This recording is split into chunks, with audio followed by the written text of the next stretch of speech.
emprisonné ki nga xamante ni innocent la est-ce que la procédure justement de cette enquête n'aurait pas pu lui permettre mu toog ñu def enquête bi ba bés bu ñu ko jàppee ci luubal ñu door ko mën a tëj ci kaso. waaw jërëjëf soxna Asma Khadija mën nañu Younoussa Baldé ak ñëpp ñu ñuy bàyyi xel. bon man Asma Khadija daal xam nga débat bi lu ma ci xam. heureusement le temps nous donne raison. Asma Khadija bu ñu delloo ci ginnaaw. Sénégalais may déglu dégg ngeen bu baax a baax. opposition bii fi nekkoon. ñun nag ànd ñoo nag Macky Sall ñun tam mais li doon propagande mooy yéen kat dañu tëj seen kër yi xiif ji leen jàpp ak mar nguuru Macky Sall ñiy noosee seen 1000 milliards loolu lañ doon dégg wala léegi ba tey wanaguñ ñu ne mën nañ fi récupérer 2 milliards parce que boo xoolee kee 57 millions la cautionné ku njëkk ku jigéen ki ministre bi waaw Gladima Sophie Gladima déedéet Sophie li ma dégg gum di ko enquête mooy dafa bañ a cautionné Sali Diop day Sali Diop waaw Sophie dafa bañ a cautionné parce que dafa jàpp ne deful dara ba tey ci li ma dégg après mën nañu ko vérifier Moustapha Diop mi ñuy wax 2,5 milliards ñu ngi daanu ci 930 millions ba tey Mansour Faye moom tam explication yi mu joxe xaw ma ko ci ni danaa ni def mais dafa leer sama bopp donc xam nga lan lay ragal fii Asma Khadija encore une fois sori wata payte bu ñu tànqal xoolum tànn dafa war a jéggi meddu meleen tànn bu dee da ngeen bëgg rek yéen xaalisu Sénégal ngeen andiwaat ko maa ngi la koy wax boobu ba tey ca atam ba tey lii xam nga yemu takk 8 milliards lu ëpp 8 milliards caisse noire yi ngeen ne dafa araam donc caisse noire boobu comme dafa araam yaa may dégg est-ce que teg leen ko ci suuf mais avec vous moom kenn xamul lu araam ak lu araamul parce que bu ngeen di condamné góor jigéen ba si yàgg naan dañ koy criminaliser tey ngeen ne patt ak moom naan dañ koy toléré kenn xamul fu ngeen jëm ak réew mi Asma Khadija y a beaucoup de réformes à faire pour jël xaalis Sénégal yu bëri toujours ma wax la ko nii si nga xam ne ñi fay sàccee xaalis ba tey c'est des centaines de milliards des milliers de milliards bërgi dem président Bassirou Diomaye Faye mii mi ngi dem Mauritanie wala demagul day waaj a dem xaw ma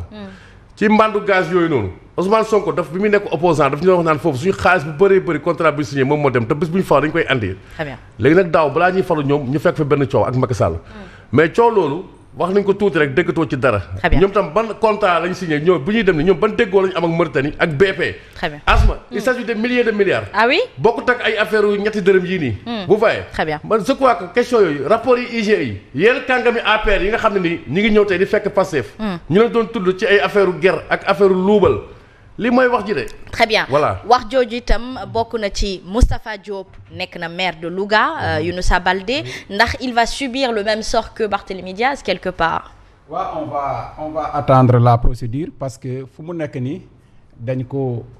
mandat de dépôt seulement. enquête bi d'abord day continuer ñu xool est-ce que Moustapha Diop lu ñu koy toppee wala lu ñu présumé ci moom moo ko def wala defu ko. léegi il faut que ñu dem ba ñu am condamnation définitive. ñu soog a dem ci ay perte de mandat de maire wala mandat de député à mon avis je pense que noonu lay demee quoi pour le moment ba léegi c'est vrai qu'il est en prison il a passé sa première nuit hier en prison mais Moustapha Diop et ba léegi il est un innocent parce que demain mun nañu les magistrats juges mun nañu def seeni liggéey def enquête ba pare ñu dem ba si biir ñu xool ni Allah wala ñu dem ba ñu xam ne ni Moustapha Diop mii de lu ñu koy toppee defu ci dara après mun nañu ko bàyyi et jusqu'à présent tey jii nii bu amoon des notifications qu'il doit signer pour la mairie de Louga mais je pense oui, mais bien sûr il va le faire on va prendre les dossiers on va les amener à la prison il va les signer et je pense que même c'est valable aussi pour son poste de député il ne l'a pas perdu parce qu'il n'a pas été condamné pour le moment donc on attend à ce que vraiment la justice fasse son travail que ñu def enquête bi carrément ñu xool est-ce qu'il a fait ou il ne l'a pas fait mais je pense que sànq pour rebondir un peu ci Simon lu mu doon wax ci par rapport au cautionnement au départ moi j'avais entendu que il n'a pas voulu cautionner au départ mais sànq maa ngi ci dans les bribes lu ma jot ci journaux yi c'est apparemment le juge il a voulu cautionner mais après d'après son avocat mais après le juge a dit il pouvait le faire bien avant et là il a même brandi je pense 3 à 4 baux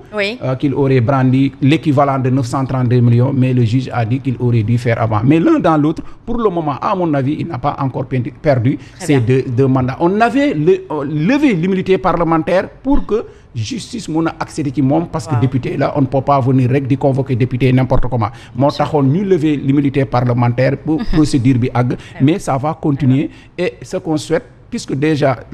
ce qui est fait que yëf yi na gaaw il ne faudrait pas que aussi Asma ñu jël gars yi rek tëj ko ci ci kaso bi noonu aywa affaire bi oui Simon Pierre Faye rapidement voilà à son avenir politique parce que boo jëlee beneen contexte loolu laa bëggoon ajouter ci sama commentaire sànq mais puisqu'il faut nga may ñenn ñi également ñu wax juste par rapport à l'aspect politique faut pas oublier que Moustapha Diop est allé à l'Assemblée nationale sur la base d'une coalition qu'il a mise en place la coalition Farlu APR yóbbuwu ko fa nouvelle responsabilité yóbbuwu ko fa Pastef yóbbuwu ko fa c'est son combat politique et donc ce qui veut dire que à Louga amaat na fa encore une base politique bu solide bu ko may mu yegg Assemblée nationale très bien bu fekkente ne loolu lii dossier judiciaire bi gars yi dañ ko nar a utiliser contre un adversaire politique on va revenir en arrière parce qu'il y a eu des dossiers yoo xam ne justement pour balayer un peu des adversaires parmi politiques. Ces 5 là il y a que un seul qui n'est pas maire il n'y a que Ismaïla Madior qui n'a pas plus ou moins une base politique solide mais les autres ils ont des bases politiques solides. Vous pensez que c'est ce pourquoi si on glisse sur le terrain politique il y a de quoi à réfléchir parce que Moustapha Diop il a une base politique très solide Mansour Faye il a une base politique quoi qu'on dise très solide Sophie Gladima la même chose et même Salimata aussi elle est maire de Joal même Sophie Gladima et Salimata Diop aussi quoi qu'on dise am na base politique boo xam ne permettre na ko pour mu am une assise politique loolu nag bu nekkee ci terrain politique bi la ñu glissé ñu bàyyi à côté le terrain judiciaire quoi loolu foofu tamit il y a matière à réflexion. aywa mi ngi noonu mbirum borom ñaari tour Sénégal da ci mës a am taxawaay bu leer depuis maa ngi fàttali sànq ci éphéméride 2021 la sàmm jikko yi amaloon marche boobule. ñi fi nekk tey di nekk au pouvoir régime actuel bi mu nekkee ci opposition Thierno Diop ñoom dañ doon accompagner boobule tànk yi sàmm sa jikko yi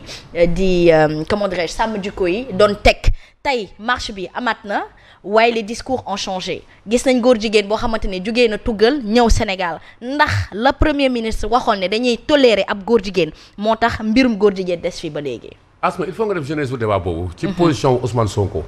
c'est pas de l'acharnement. parce que xam nga tam gars yi dafa ne singali la. c'est lui qui est le dépositaire de l'agenda politico-médiatique dans ce pays. moo tax ñu koy tudd. Asma Khadija Ousmane Sonko ci su ma sukkandikoo ci Karim Xurum Xaq. parce que mënaat moo xam la ca dégg ba moom muy nuur ba ca ban ba. Karim mars boobu mu doon was noonu ca atam. dafa xëy ci matin wu dimanche bi. mu critiquer opposition bi yëpp. ne surtout Ousmane Sonko ñoom ñëpp jàppale wuñu suñu xeex. ñu mel ni man ak ñeneen ñu def pression ci kii nii fëgg. yaa parce que li ma jaaxal ñu ànd ak Ousmane Sonko ñoom ñi ngi wax naan criminalisé mais ndey mbili gi moom waxut. ca ngoon nga la doog a ñëw. yaa ngi dégg donc boo xoolee est-ce que mu nga poser question ndax est-ce que waa ji soo woon na ci. léegi deuxième temps bi mooy. après combat boobu di dem parce que opposition bi à partir de 2021 dafa jël benn forme avant amoon na benn critique yoo xam ne yu justifié yi ñu doon def Macky Sall mais à partir de 2021 nag lu bëri manipulation la. lu bëri contre-feu la lu bëri wax loo xam ne du dul dëgg la affaire góor jigéen bi la ñu jël maa ngi fàttali ko am na une télé de la place dañoo xëy rek kenn xamul ban prétexte tax seen gàngoor bi yëpp ñu dajaloo ci la Cheikh Omar Diagne doon waxee naan genn wàllu gouvernement bi ay góor jigéen lañ parce que dafay mel ni dañuy bëgg a tàngal xolu Sénégalais yi ñu mel ne régime bi fi nekk nii à partir de foofu nag mooy seen cheval de bataille moo tax bi ñuy dem élection législative parce que bul fàtte contexte bi tam élection législative yi am na benn enjeu mooy procès Ousmane Sonko bi donc lépp lu ñu def pour boyal affaire il faut ñu def ko man je crois que loolu sax mooy gën a pousser boobu noonu ñu jël affaire bi pour gën a soulever Sénégalais parce que dafa nekk benn produit boo xam ne politiquement dafa inflammable gaaw ñu jël ko pour tàngal quoi xam nga affaire homosexualité bi mais li ñu doon wax yëpp xam ne dara taxaw ci parce que ndeyi mbili gi yabuñu Macky Sall. waaw dañ ko teg pression ñun ñii ñëpp encore une fois dafa doon nekk ci layaam yi ñu teg ko pression mu ne tant que maa ngi fi nekk duñ ko fi dogale ñu nag yow jàmm nu mën a ñooy en attendant comme yow nee nga doo ko fi dogale parce que yabooñu li moo am bon nañ ma baal moo bi quoi c'est le président de la République mais yabul Sénégalais quand même parce que moom tam dafa doon layaam yi li mooy dëgg dañ ko teg pression mu wax ju leer naññi léegi kii nag ñëw nag Asma Khadija ma jeexalee foofu moom campagne loolu noonu ñu am ci ay députés yu bëri amuñu dara loo xam ne ni mën nañu ko opposé plan Sénégal émergent loolu góor jigéen mais ñooñu koy bu ñu faloo rek tooba saxal maama sulli la bu ñu faloo rek comme ni ñu ko waxee dañoo war a criminaliser nu mu tuddati affaire homosexualité bi mais boobu tey ñii layaam yi c'est pourquoi da ngay delluwaat fu mu commencé woon li la Karim Wade waxoon ne Ousmane Sonko soowu ci aywa mi ngi noonu Mame Mactar Jamra gis nañ ko moom mu dar rek ki nga xamante ni moom moo di premier ministre Ousmane Sonko ci loi boobule nga xamante ni moom la ñuy sàkku ñu pour ñu criminaliser borom ñaari tur yi fii ci Sénégal Simon Pierre Faye Oui, Mame Matar Gueye mën nañoo wax ne il est dans son rôle. Il est dans son rôle tout comme on avait connu son frère. bi nga xam ne moo fi nekkoon député. ci combat bi nga xam ne initié woon na ko contre la drogue.